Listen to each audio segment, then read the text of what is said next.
so much, Sonia. Can you hear me? Hello? Turn it on.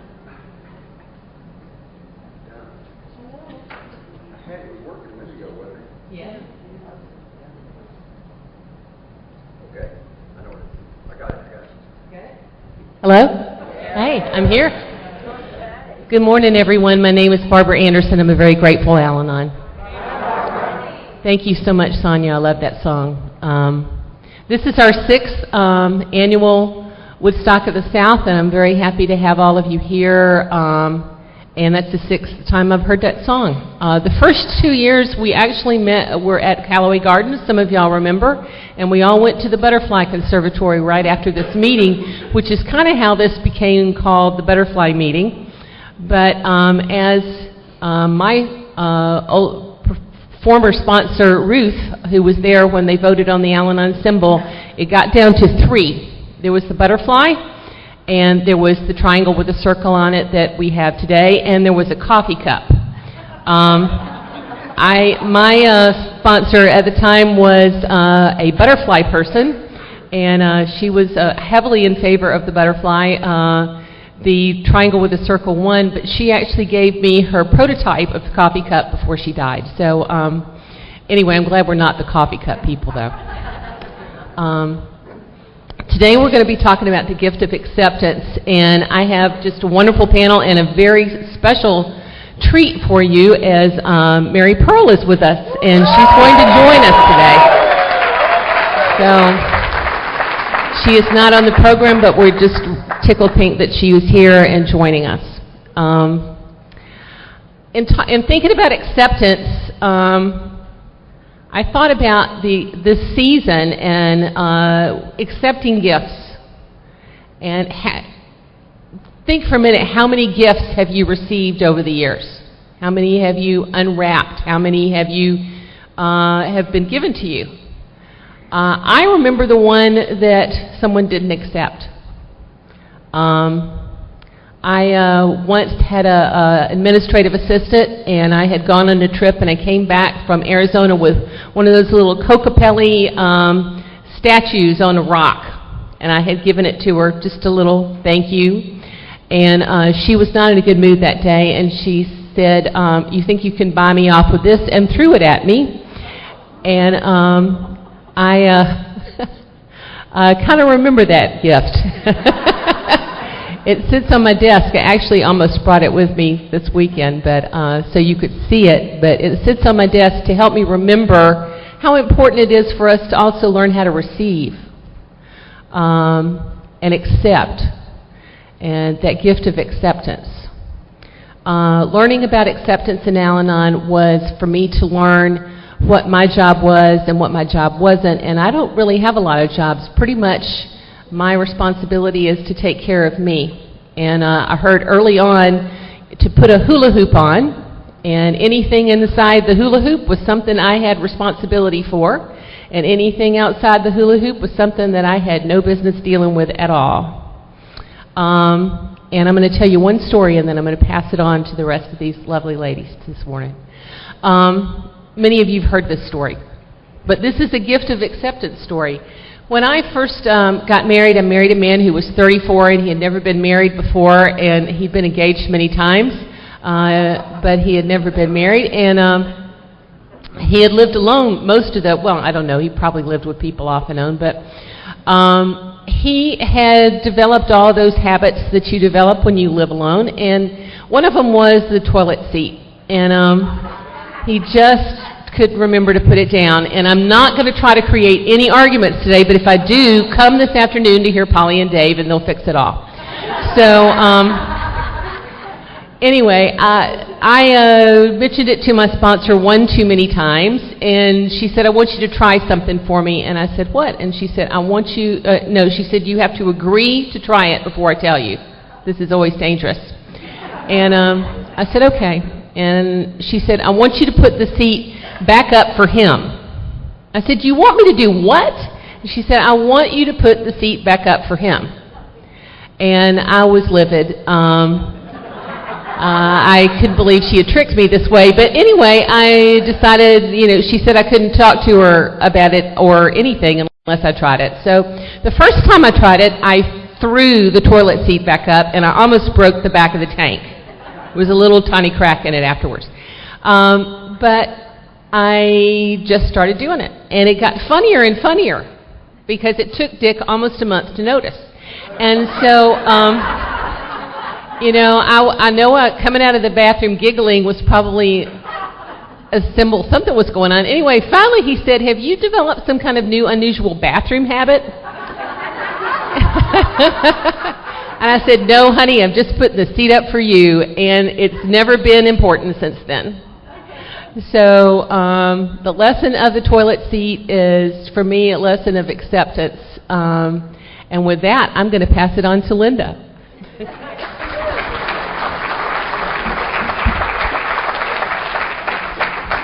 Thank you, Barbara. My name is Linda Bazans, and I am a very grateful member of the Al-Anon family group. Sonia, thank you. I love that song, and I love you. And you do it so well. Acceptance.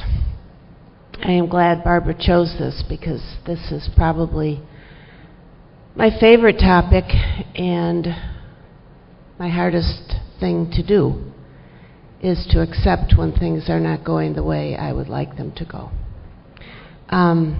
Growing up, I was an only child, and I was told from as long as I can remember how important I was and how much my parents loved me. And as a result of that, you get your way a lot. Things in our home went pretty smoothly because most of the time they wanted to know what I would like to have happen. And I got used to that, and I started to count on that. Now, I'm smart enough to realize that as you go out into the world, that doesn't always happen. But I still had the expectation sometimes that it would happen more frequently than it did.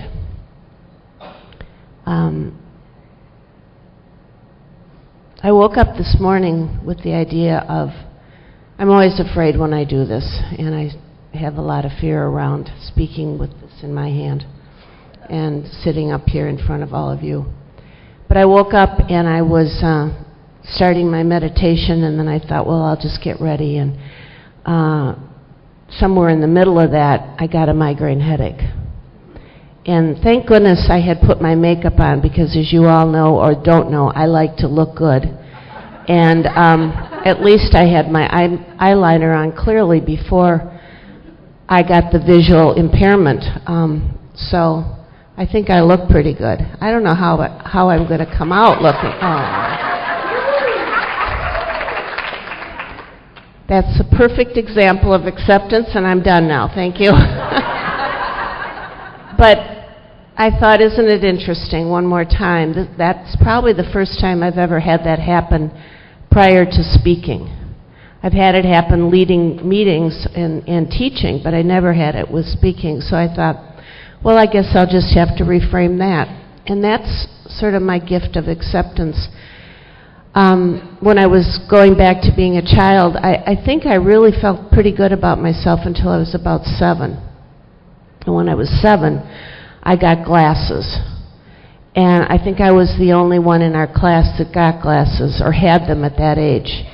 And I felt just really, really like the ugly duckling. I was also skinny. And so there were a lot of jokes about, turn sideways, stick out your tongue, and you look like a zipper, which is pretty mild compared to what people would probably say today. I'm pretty grateful I grew up when I did. But I started to not feel good about myself, and I started to feel somewhat like the ugly duckling. And so I had to learn about acceptance from a young age. At home, things were good, but at school, and I had good friends, and I think I was a good friend. And I don't think other people viewed me the way I did, but I did feel ugly, and I felt less than, and I didn't like myself very much. As time went on, I got involved with an alcoholic and fell in love with him and married him. And I still to this day have trouble feeling that I should have to accept his alcoholism. And the reason for that is I'm so grateful for his alcoholism. I'm so grateful for what alcoholism gave us. I'm so grateful for his and my recovery. And yet, you know what, as I look back on it, alcoholism changed me a lot. We got sick in our house because of alcoholism. And it wasn't just Bob, it was me. It took its toll on me. I gave myself up cell by cell to a disease that I didn't even know the profound impact it had. And so I guess I've had to accept the illness, and I've had to accept the ripples and the way it has affected us. And clearly, the way it's affected our family. And we've been blessed with sobriety almost 47 years. This coming Wednesday, it will be 47 years that Bob will have sobriety.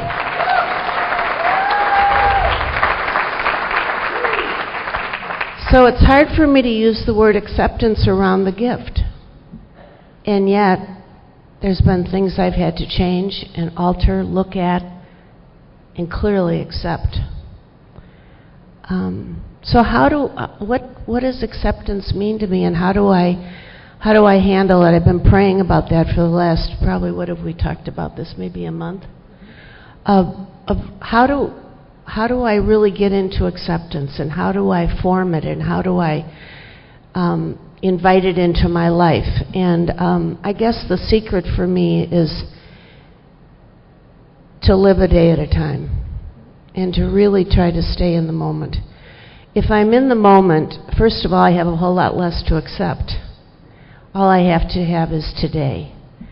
And if I know that I'm given the strength sufficient unto that day, and I know that, I forget it, but I know it. I'm much better, I'm more in tune with the plan for the day. And I guess the migraine headache was part of the plan for today. I also know that if I go brain dead in a moment, which is always my fear, there are 3 other people up here whose brains will be alive and well, and they will be able to take over. So for today, for right now, I really am okay. And when I stay in that day and invite God into that day, I can accept what goes on. If I realize how precious the day is, my acceptance is much more filled with gratitude.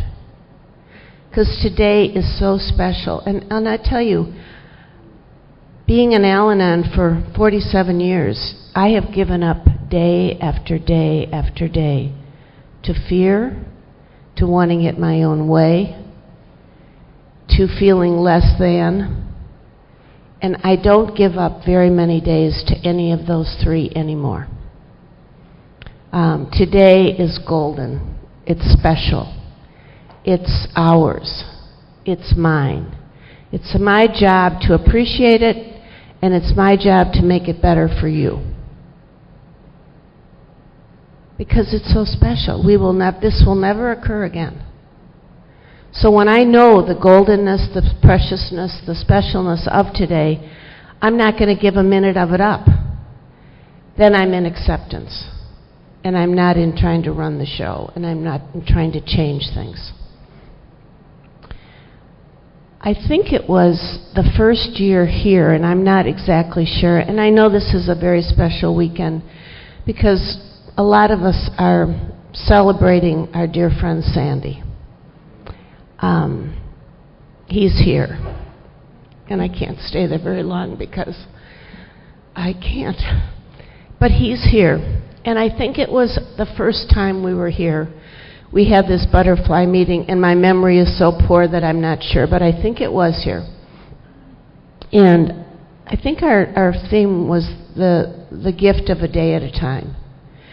And after we got done, it was Barbara and me and a couple of other women, and I had lunch with Sandy. And he said to me, there's more than just the acceptance of the day. And he told me a little story. And he said, if you are a full-time employee, you work 5 days a week, 9 to 5, and you make X number in your salary. And your boss calls you in and he says to you, Linda, we're going to cut your days down to 4 days. You're going to work 6-hour days, and I'm going to double your salary. What do you think? Do you say, I'll have to work on acceptance around that? And I had to have him repeat it to me because I didn't get it. I mean, I heard what he said, but the depth and the wisdom of what he said just went right over my head. He said, now, if your boss called you in and said, your days are going to be 10-hour days, we're going to cut your salary in half, what are you going to say? Oh, I'd probably have to accept that. And he said, our job is to reframe what goes on in our lives so that we no longer have to accept it, but we see it as just okay. Or, if we're lucky, we see it as better than okay. We see it as the privilege of God and the privilege of life. And I actually had to have him, I think I had Bob repeat it to me when we got back to the room, because the depth of it was profound. I get it now. I forget it, but I get it. And what I try to do is when something shows up, that I use the word around, I will have to accept that. I reframe it to be a privilege. And I reframe it like Sandy instructed me. It's an opportunity for growth, and it's certainly an opportunity for acceptance. So how do I even do that? It's through prayer and meditation. It's for taking the time in the morning and at night and frequently during the day to pray. Not for my will, but for God's will. Not for what I want to have happen, but to show up the best me in what does happen. And then trying to get quiet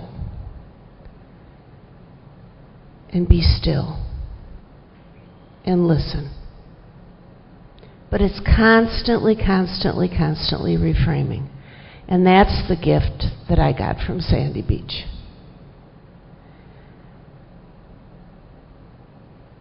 And the way I do that is to try to stay in fit spiritual condition. Because when I'm spiritually fit, I've done my exercises, my prayer and meditation exercises every day. And when I've said my prayers of the third step, which I try not to get out of bed without saying, and step 1, 2, and 3, and how can I be of service today? I've done my morning exercises.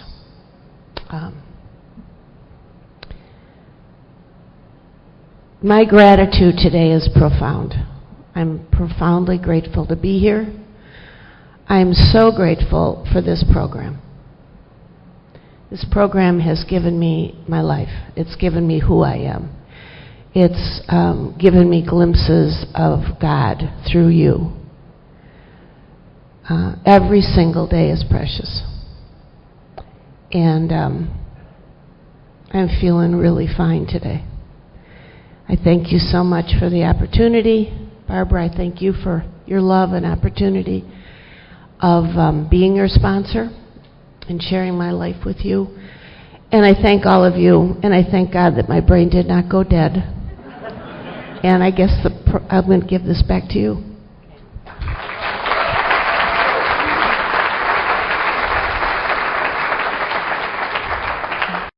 Thank you, Linda.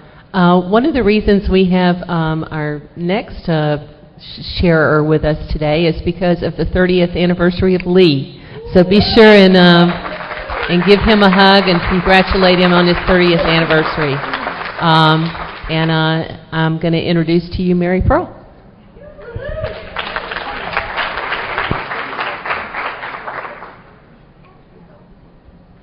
Good morning. I'm Mary Pearl. I'm a grateful member of Al-Anon. I was really surprised because, I've retired from doing all of this,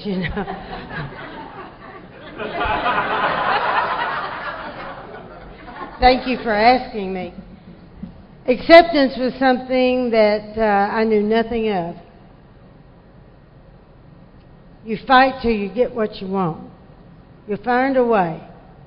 That's it. You just keep trying until you find the right solution to the problem. You don't have to accept anything. That's giving up, isn't it? Those are some of the things that I said to my sponsor. She said, the first step is about surrender. I don't surrender. I'm a fighter. And she said, well, if you're ready to get your ass whipped, here's a place.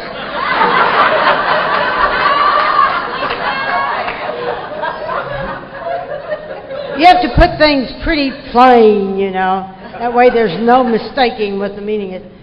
But she was sadistic. She told me, she said, for you, you're going to need to accept it to the point you wouldn't change it if you could.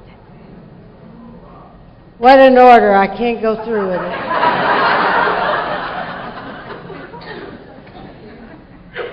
And then you can tell the fighters in the program, those are the ones that hurt for a very long time before they give up. And they have to do what they have to do. And I would hope that over the years I had learned to do that a little better than when I first got here. I found that in order for my life to change, I have to accept that it is the way it is. So many times we want things to change before we accept. It's so much easier if that happens. But it will mean so little to you if you do it that way. My greatest area of acceptance for a long time was in my relationship with my mother, which there wasn't a relationship. I wanted there to be one. Like most kids, you want your mother to love you. When I realized she didn't, then I determined that I would make her pay for that. I'd make her life as miserable as mine was. And I was very successful at doing that. My mother would say, I cannot imagine why you are the way you are. And I'd say, really? You ain't seen nothing yet. My sponsor told me, she says, what is it? And I said, I think probably over a period of time I realized my mother and I were an awful lot alike. And usually when you find someone that you really don't like, that's you. That's that little mirror that God puts in front of you, Have you ever noticed that the group has an asshole?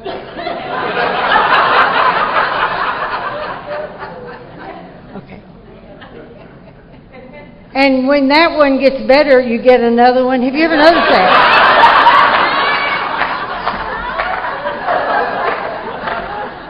Well, that's in order for us to learn how to deal with an asshole. And if you can deal with them, you can deal with yourself. So there's always going to be one. You might as well accept it. And enjoy it as long as you can. And I told my sponsor, I said, how do you accept to the point you wouldn't change it? She said, you act as if until it becomes. You ask God each day to give you the ability to do the things you don't want to do in order to get the results that you want to get. It's a selfish program. I get out of it what I put into it. If you don't think you're getting very much out of your program, well, look at yourself and how much are you putting into it. You have to accept that you are responsible for why you are the way you are. Yeah. It wasn't my mother. Sooner or later you have have to give up all hope of having a better childhood.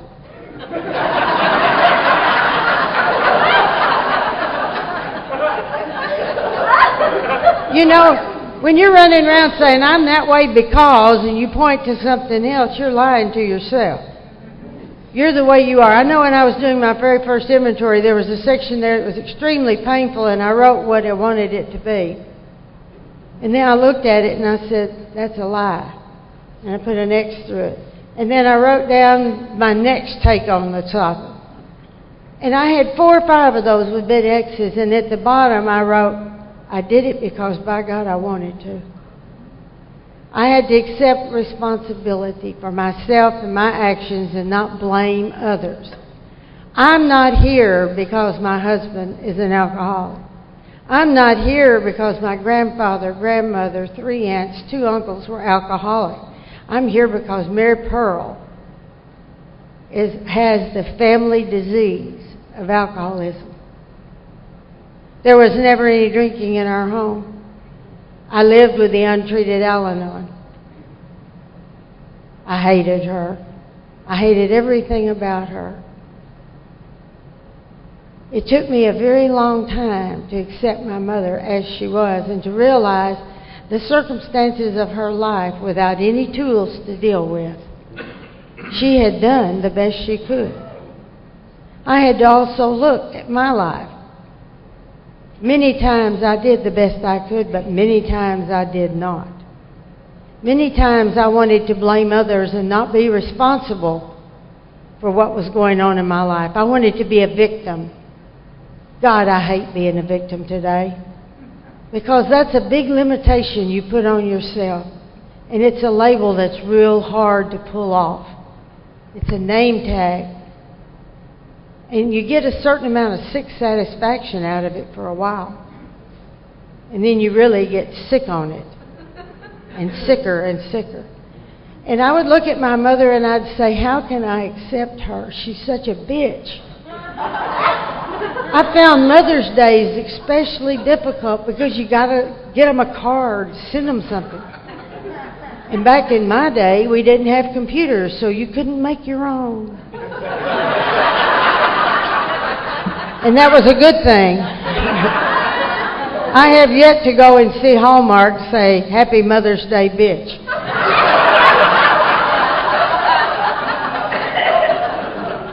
Do you know what those cards say? Those cards say what Mother wants to hear. It has nothing to do with how Mother is. It's how Mother wants to hear. And for years I sent her funny cards because I could not bring myself to send one of those cards. And after my sponsor told me I would have to accept my mother as she was, I was going to have to take the action. And she says, I want you to start acting like a loving daughter. I didn't have a clue. How do you act like a loving daughter when you aren't a loving daughter? It was in the practicing and listening to the people that had that kind of relationship, I began to do what they did. And you know what happened? You get what they got. And finally I was able to send that Mother's Day card that said nice things. When my mother passed away and my sister and I were going through all of her belongings, not one of those funny cards was there. Every one of those sweet cards with not just Mary Pearl on the bottom, but a sentence or two my mother had kept. You see, my mother was afraid. She wasn't a good mother, and she needed someone to tell her she was. And it had to be from the kids she felt that she had failed so miserably with. And by my accepting her and accepting myself and working on changing me, I was able to love my mother. And lo and behold, there came the day in my life when my mother looked at me and she said, I love you, baby. I've always loved you. And I never knew that. She didn't do it in the way that I would have wanted it done. But you've got to accept the gifts you get in the way they come. So that's the reason I'd rather be a giver any day, because now you're at my mercy. You get what I want you to have when I want you to have it, or you don't. But when you're giving me something, I got to take it. I don't have all those choices, you know. So you have to learn to accept, and you have to learn to accept that most things God puts on this earth are in love for you. And those problems that are unsolvable, those are the things that help you to grow. They help you to find the solutions, you know. Problems will happen that you never dream will happen. And the hardest times of my life were not in active alcoholism. They have been since I have been in the program. And God, loving me the way He does, He wouldn't let those things happen until I was with people who could help me to get through that stuff. You're in the best place, the safest place in the world. You're surrounded by people who will do anything to help you if you will accept the help. And so many of us, we don't like the package the help comes in. So we reject the help. You have to learn to accept those things. And I ask God each day to help me accept my life today just as it is. And give me the grace and dignity to get through it without being the group asshole. We all have the potential, you know. And the acceptance I learned with my mother, I never dreamed I would have to use that kind of acceptance with my sister. My sister was 16 years older than me, and she was the mother I always wanted. I just never saw it for many, many years. Well, in 1999, my sister died in the car with me as I was driving. And her kidneys shut down, and when they did, it threw her heart in a bad rhythm and it stopped. It just looked like to me she was having a heart attack. Because 45 years to that day, I had watched my daddy die of a heart attack. Thought about it that morning, you know. And here I was, and I'm going, Dorothy, don't do this. Dorothy, don't do this. And all of a sudden, God put an angel there in the form of a motorcycle cop. Because I was in front of the biggest mall in the state at noon on the Tuesday after Thanksgiving. The traffic was unbelievable, and I've got somebody here that needs help. And he made that traffic part like Moses did the water. And 6 blocks away was a hospital that had not been open 2 weeks before. And I took my sister over there, and they were able to resuscitate her. Now, the miracles of medicine, sometimes they do things that are really amazing and whatever, but do you need to do them? That is the question. Because for the next 12 years, I became my sister's keeper because she lost her memory. She was down 12 to 15 minutes before they resuscitated her. That was really hard to accept. To accept that my sister, as I knew her, was gone. All of the memory, the one thing, or 2 things she remembered were me and J.D. Thank you, God. My sister knew who I was forever. But I went on a journey now. I think my life's funny. Everything's in a 12. You ever notice that? For 12 years, I got to practice acceptance on a daily basis with my sister. And she got to when I would go to see her, she would say, tell me a memory. Tell me a memory. And in that moment, I would relive with my sister the wonderful moments that I had shared with her all my life. What a gift. Would never have happened if I hadn't had to do it that way. And the minute I would walk away, that memory would be gone. But you see, I had the memory of what can you do to help someone like that? You can make them feel good in the moment, because really that's all we have is right now in the moment. The acceptance of my life today is I'm having to accept physical limitations that I don't like. Always being very active and going and doing, it's hard when you have some limitations, I tell you. But if you don't accept them, you'll endure more pain than you can imagine. And people say, well, I said, I'm 72 years old. I don't feel 72 on the inside. I got a mirror, though.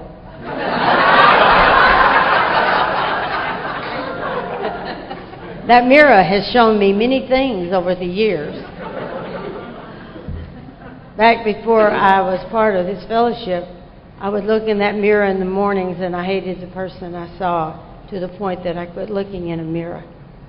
If you put on makeup but you never look into the soul, you never look at yourself really.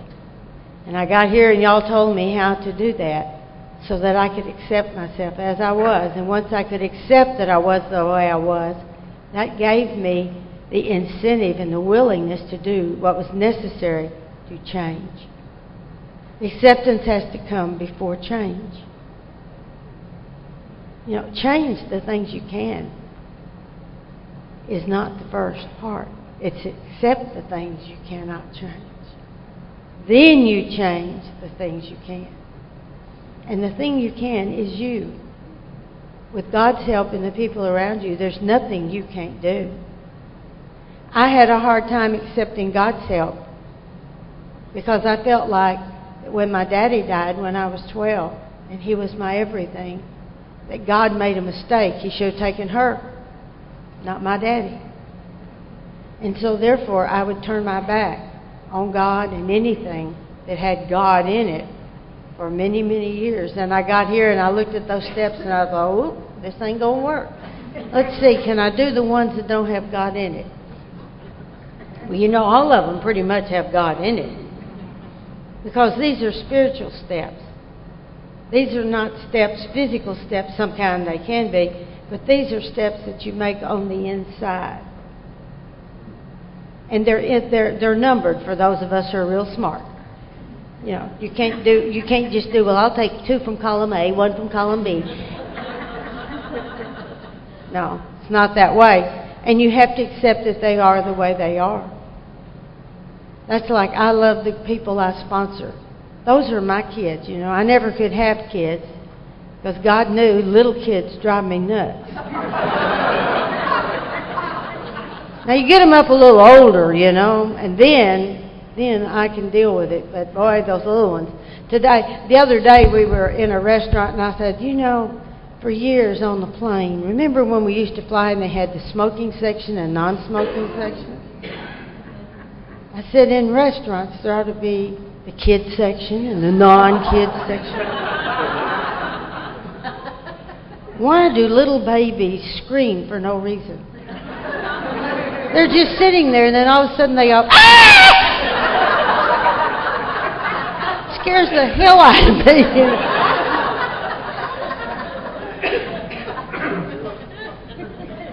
But I'm pretty sure I must have, but my parents didn't take you out until you were able to behave. I will say that is a difference, today. But I have to accept that life changes and it is the way it is. And if I go in and I don't want, like I was in IHOP one afternoon with JD, and the lady in the booth behind us had 3 children. She was by herself, and I thought, that must be really difficult. And as I was flying yesterday, I looked at the number of people that were by themselves with 2 or 3 little children going every which way, and I'm thinking, my God, how do they do that? See, God knew what I could take and couldn't take. But anyway, this woman was sitting behind me, and she had a little boy sitting next to her, and next thing I know, he was on my head.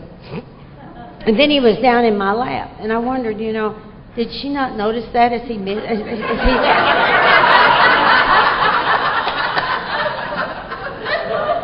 I said, excuse me, but I think your child is over here. And she was insulted. I thought, lady, you should be so grateful that I've had 37 years.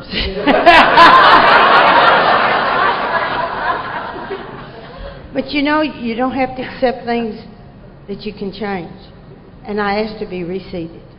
It was a very simple thing. And she yelled at me and she said, you're a bitch. And I said, possibly.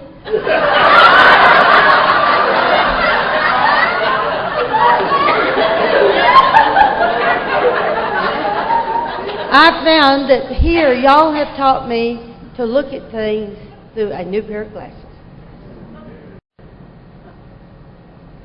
I don't have to look at those things as things that would ruin, that would have ruined my 2 or 3 days I could have won on that one. But that one, in that moment in time when I moved, I was fine. I was fine. I was okay. I was away from it. You see, you accept the things that you can't change, but change the things that you can. And instead of bitching about it, you can do something about changing you. Because that's the only thing that I found that works for me. And I've been married this past month. JD and I have been married 45 years. Not bad for a second marriage for both of us, you know. And we've had to learn and accept a lot of things. A lot of things. When Dave was speaking up here about the little things, I thought, why? Here's my question. Why is it that men, once they take off their underwear, can't touch it again?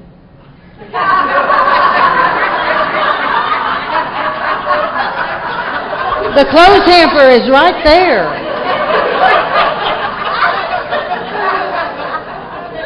So we have tongs. If he can't touch it, I'm not going to touch it.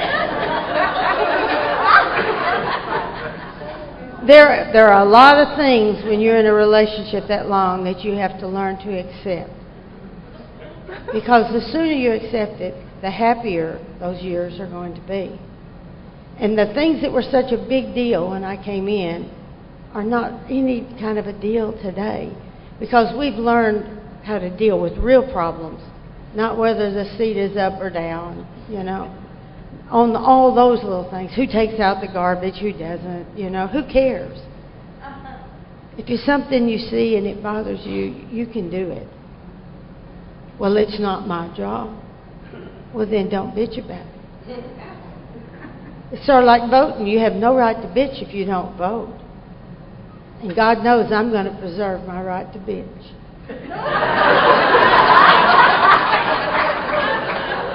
I want to thank y'all for having allowed me to join this panel. This was a last-minute thing, and I'm just real grateful. But I'm going to turn it over to a lady that I know does a lot of acceptance. And she's taught me a lot over the years, and it's my good friend. Here you go. Thank you.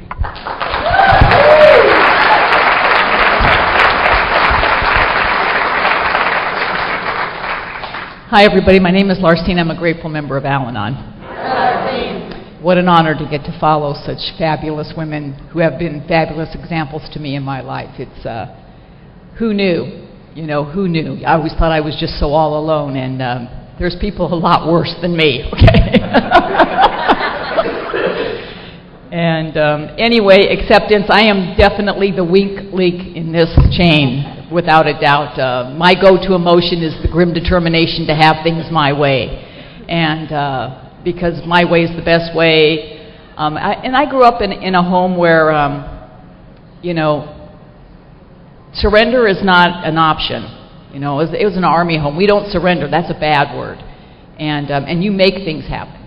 It's your job to make things happen. And the serenity prayer, when I got here, I looked, accept the things I cannot change, the courage to change the things I can. That was the loophole for me, because I think anything can be changed. As Merp said, you go about it, you attack it. If it doesn't work this way, then you do this, and back and forth. And when you have that mindset all the time, and you're, that you can make things be different. And acceptance, though, really is the key. It really is the deal, because it keeps you in the now. And that's the best place to be when you can do it. And I am really, really grateful, that I get this opportunity to have these women share who have really touched me this morning with that it's not easy. I always tell people, Al-Anon isn't easy. They always think it's easy, like it's the secondary AA program crapola. It is not. It is a hard deal. It is a very, very difficult deal, and it's very difficult because of all the conditioning we've had as we've been affected by the disease of alcoholism. Because I'm here to tell you, when I was new in meetings, boy, I would sit in meetings and soak it up. Soak it up. I mean, I would hear these fabulous things that I knew it's the answer. It's the truth. The truth can't ever be denied here. And I would just, this is what I want to do so desperately. I know this is what I need to do.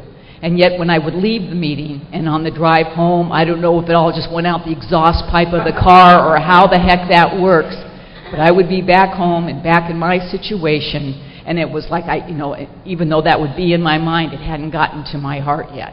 But I would be able to do those things and practice these things in my home, which I so desperately wanted to do. And I kind of like that for the Al-Anon as the compulsion to drink for the alcoholic. As much as you desperately want to do that, as much as you desperately see the answer, the difficulty, and actually being able to implement that in your life, which is why it's so important to come to meetings, to hear people share, that we don't come here and because we're going to be skyrockets to success right out of the gate. It's a difficult process, but it's a very, very worthwhile process. I'm too like Linda, you want to say, you're thinking about where I am in this and how well I am doing in this. I am not good at it. I am just not. It's just, I want to be, I really truly do. I know it's the answer. I know it's the way to go, but for whatever reason, my initial reaction is always to fight, what can I do to make things different? I always like, Scott Redmond always used to say, like, change, it's not that we don't like change, it's just that we don't like change we don't like. And, and that is the absolute truth. And Linda's story about if your boss is going to double your salary, you don't have any trouble with that whatsoever, but when in something else and it's not going the way that you want it to go, isn't that the difficulty for all of us? And then I have, again, a bunch of misinformation, because it's like if things aren't going my way, then why is God mad at me? What am I not doing right that things aren't going my way? And what the reality for me is that I've stepped away from God. Because I'm not into acceptance of what's going on. And as everyone has so well shared here today, it's just what's happening. Do I keep blowing it up bigger than what it actually needs to be? But I do, because that's the nature of who I am and how I think. The story I like to share is when I found out I was going to be a grandmother. I haven't been a grandmother before. I'm very thrilled about this. And since I've never been a grandmother before, I made up this whole scenario about how it's all going to happen. And I decided that I had to be there when the baby's born. Don't ask me why. It's just, that's when on the list I have to be there when the baby's born, because I want to be there. I don't want to miss this moment in my family. And as it turns out, I know 9 months ahead of time, because they got popsicle sticks now that tell them when the baby's coming. And so, the baby was going to be, born around, this like 5-day window, and it turns out I had all these commitments, in that month that baby was going to be born. And my husband had said to me, well, if you're going to be here when the baby's born, you might want to call these people and get out of those commitments. And I'm like, well, I'm not going to do that because those are Al-Anon commitments. I'm going to keep those commitments. And then he goes, well, then you better accept that you might not be here when the baby's going to be born. And I'm not going to do that. You're full of crap, and stuff. And because I got a plan, and my plan is not to tell my sponsor about it because it's been shared many, many times. Sponsors are plan busters, okay? They just take the best plans and tear them apart. And, and I can't tell my home group because they'll rat me out to my sponsor in a heartbeat, so that doesn't go either, So I go right to God. I go right to my God, and I just... I do the prayer. I know I'm not supposed to ask for specific stuff, and I'm not really asking for like a job or a car or money or none of that stuff. What I really want is just for this baby not to be born on one of the weekends that I'm gone. And, and I think that that's a sincere, honest, easily solved prayer by my God. And I do so much flamin' frickin' service, that's the little bit of shit he can give me back,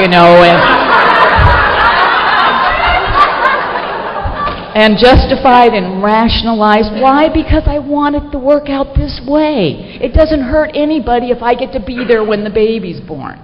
And guess what? I do these commitments. Last one, no baby. I remember Friday morning before I leave, I call my daughter-in-law. Her first kid, nothing is happening. I'm thinking Sunday, man, I'm gold. Friday night I'm at this dinner, my cell phone rings, Butch is on the phone, and the baby has been born. And I am pissed beyond mortal friggin' belief. I mean, I'm at this conference, they're so happy to have me, and I'm like, I I hate you people.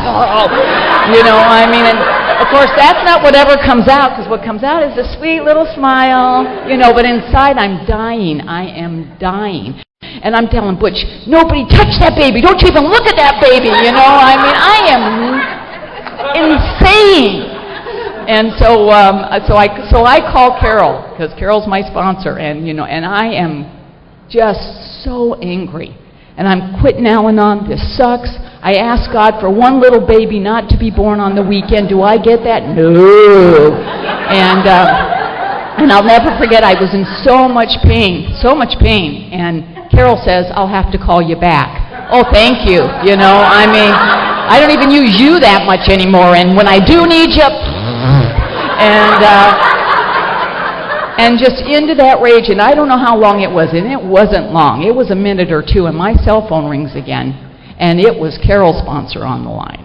And I had freaked out Carol so much, she had to call her sponsor. That's what had gone on with that whole deal. And, you know, and I'm here to tell you, when your sponsor calls you, you have crossed the line, okay? They're bringing in the big guns to wheel you back in here, and I will never forget Charlotte. I will never forget it, because all I heard her say was, Larcene, you know, did you turn your will and your life over to the care of God today? And the answer is yes, because there's one thing I have done faithfully every single solitary day, no matter what's going on in my life.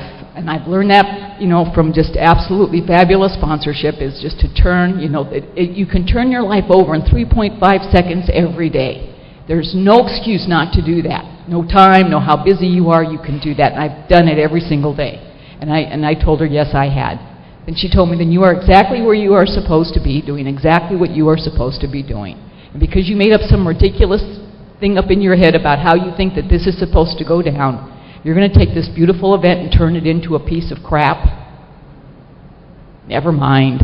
You know, I mean, it's just, I got, you know, because I know, I mean, at that point, I'm 20-something years into the program. I'm coming, I'm doing the deal. I know. But by myself, I always go, the grim determination to have things my way. Because it's just, for whatever reason, I think that that's what's going to make me happy.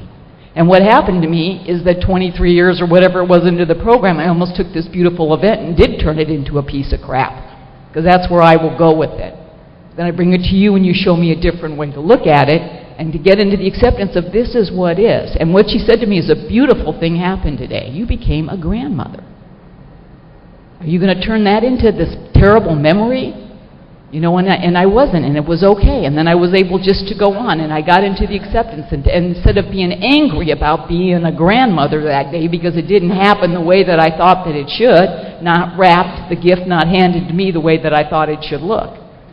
You know, and now what I remember is getting back Sunday and Butch picking me up from the airport and taking me to the hospital and holding that beautiful baby boy in my arms. And that's what it is. You know, as many times as those things happen to me over and over and over again, you know, my humanness, you know, and again, Linda talked about my spiritual condition is exactly what it has to do with, you know, and stuff. Because see, my thing is, you know, is I know God's really busy, because a lot of you are a lot sicker than I am, okay? And, you know, and I like to let God know, hey, I'm okay, I got it. You know, you go ahead and work on those people because they really need you right now. I'll take care of this side of the street, you know. I always consider myself God's special agent anyway, you know, and, you know, and injustice, all those kinds of things. You know, I don't like seeing bad things happen to people I love in the program or whatever. You know, but it's, you know, and sometimes I do. I want to fight tooth and nail for what's going on and happening in their life because it terrifies me for them. But in reality, if all we're supposed to do is hold each other's hands and walk through the deal, and then it's not so bad anymore, no matter what it is. And I have seen people go through hellacious stuff here, absolutely. You know, and what ends up happening is when we join hands together and do the deal together, you know, we keep our heads high. And, you know, and it's just about living in the now, living in the moment, and accepting it for all that it is, and all the beauty that's there, and sometimes the pain that's there too. It's just part of. I don't think you can appreciate the love and joy if you haven't experienced the pain, or at least it becomes that much more precious to me.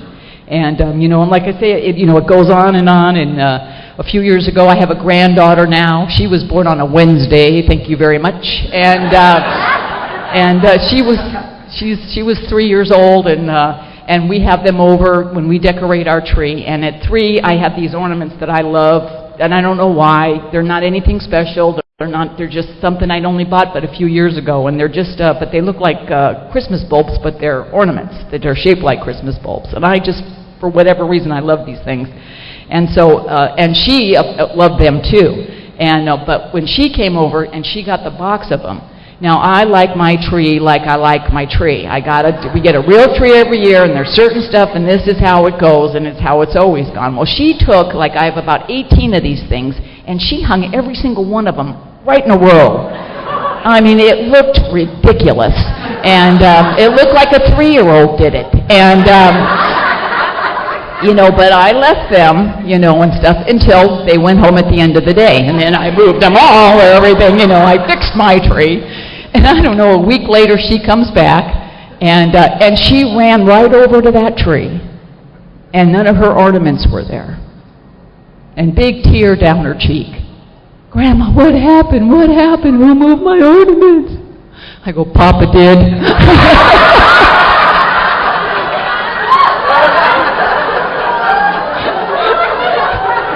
She believed me because Papa would do that. So anyway, but we found all those ornaments, and stuff. And again, why do I think that all this is what makes it perfect? It's not. It's not. And again, but these things happen. Oh, and it's still really difficult for me when she hangs them all in a row. Now she does it just to bug me, I know it. But it's, again, one more time, it's just the acceptance of, it's not always going to be the way that I want it to be, but there's beauty there too. And sometimes the hard part for me is knowing that someone else really does, I never looked at it that way. Why would I? I'm not you. A new pair of glasses, I hear Murph share.